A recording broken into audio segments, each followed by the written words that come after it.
Hey guys, Derek here with Derek's All MMA channel to do my UFC 130 recap, and I'm going to predict the co-main event and the main event of the finale tomorrow night. First off, to do the recap real quick, first fight of the night, I went 4-1 on this card. Brian Stann, TKO and Jorge Santiago. Good fight in the fact that it really shows Brian Stann has solidified himself as a top 10 middleweight. And the only thing I'll say on this fight is, once again, guys outside the UFC, they got all this happening. And a lot of rankings, Jorge Santiago was a top 10 guy. Proved that he wasn't. Brian Stann showed that. For me, the next matchup for Brian Stann should be Chael Sonnen. Chael's going to be cleared here in the next week or so. So Brian Stann, Chael Sonnen, it kind of works out. Second fight, Thiago Alves, Rick Story.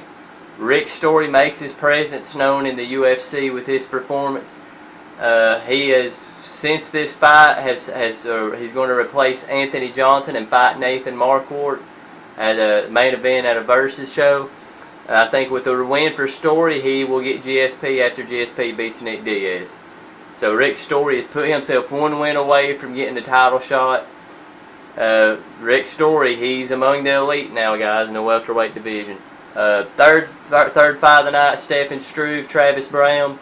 You know, I predict this was the one fight I got wrong. I predicted Struve, but I did say that Brown could knock him out at any time, and that's exactly what happened. I think Brown has put himself in where he should probably get Roy Nelson next, which will go, you know, Roy Nelson lost that fight with Frank Mir. Just, you know, that fight showed that Roy Nelson, he can't compete with the elite guys in his condition. He gassed out. You know, he's just got to get himself in shape, and that belly has to go, where he's probably a lot, maybe 2 losses, or maybe even his next loss, depending on his performance from getting cut from UFC, because we know that Dana does not like him. As far as Mir goes, if Carwin beats Dos Santos, I could see Dos Santos fighting Mir, or you know, or you could see Brandon Schaub if he gets through Big Nog.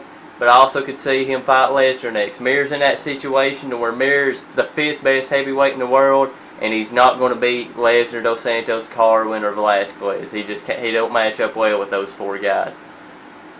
Main event went exactly how we all thought it would go. No surprise here. Rampage solidifies himself as the #1 contender and will get Jon Jones. The only thing holding this being announced right now is Jon Jones cannot be cleared until next Friday. Get his doctor's clearance, and once that happens, the fight will be announced. So I think it will probably be UFC 136. It will be Jon Jones Rampage. I could be wrong on that, but I'm pretty sure that's how it's going to play out. UFC 136, Jon Jones will defend his title against Rampage Jackson. On to my predictions for tomorrow night. I'm only going to predict the co-main event, main event. I mean, just the card in itself is not over exciting, except for these 2 fights, which makes it worth it for a free card. Clay Guida, Anthony Pettis, guys, you know, this is a big, huge fight. You know, the winner of this fight is going to be in a #1 contenders matchup, depending on what happens. I see the winner of this fight, if Jim Miller beats Ben Henderson, I see Jim Miller facing the winner of this fight for #1 contender. But you also could factor in the way this Showtime thing is working with Strikeforce is Gilbert Melendez. We've already seen Nick Diaz come over. You can see the winner of this fight potentially getting to Gilbert Melendez. So this is a huge fight tomorrow night. Don't underrate how big this fight tomorrow night is for Clay Guida and Anthony Pettis. The winner of this fight is 1 win away from a title shot, and maybe even getting a Strikeforce title shot, depending on how they want to do it. But I think Pettis is. It's one of those situations. Guida gets him to the ground, Guida wins. Guida don't get him to the ground, Pettis wins. It's a 3-round fight, so that favors Pettis. It's really could go either way. I don't see Pettis being able to stop Guida. I could see Pettis being able to hurt him enough to win on points, and the same thing with Guida. But I do see where Guida could possibly submit him. It's back and forth either way, but I'm going to go that Guida finds a way to get this fight to the ground, keeps pressure and pressure, because Guida's got to bring it. He can't ever be in a stall mode against Pettis. He can't ever set his feet. He's got to be constantly going for the takedown, pressing him up against the cage, just working. And you know, we all get tired, but Clay Guida never seems to do it, but he does stall at times. This fight he cannot stall. Clay Guida's got to go at Pettis. He can't even really strike. I mean, and the reason I say it's not so much the fear of the striking of Pettis, but he's just got to put pressure on Pettis and try to just wear him out. That's the only way he can win this fight, is just drain Pettis' cardio. Stay on him, make him work, make him pumble, make him circle off the cage, keep him on the cage, just constantly making the guy work. That's how Guida wins this fight. So I'm going to say if Guida uses that strategy, and I think Greg Jackson will have him using that strategy, he will get a unanimous decision. Clay Guida, unanimous decision. Alright, main event, to find out who the next Ultimate Fighter is, out of Tony Ferguson and Ramsey. I can't say his last name, it's skipping my mind right now.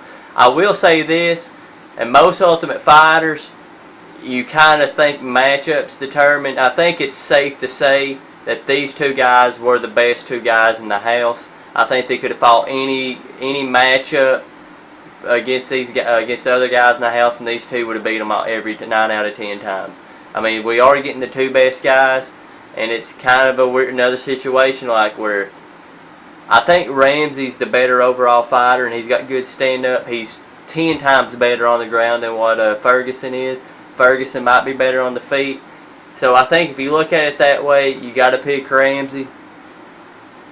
And that's exactly what I'm going to stick with. But we've never seen Ramsey really take a hard shot, and we could see Tony do that. It's a good fight. These two fights tomorrow night are good fights, and I think Tony and Ramsey could be very good lightweights eventually. I don't think they're going to be contenders in the welterweight division. They will have to drop down to 155.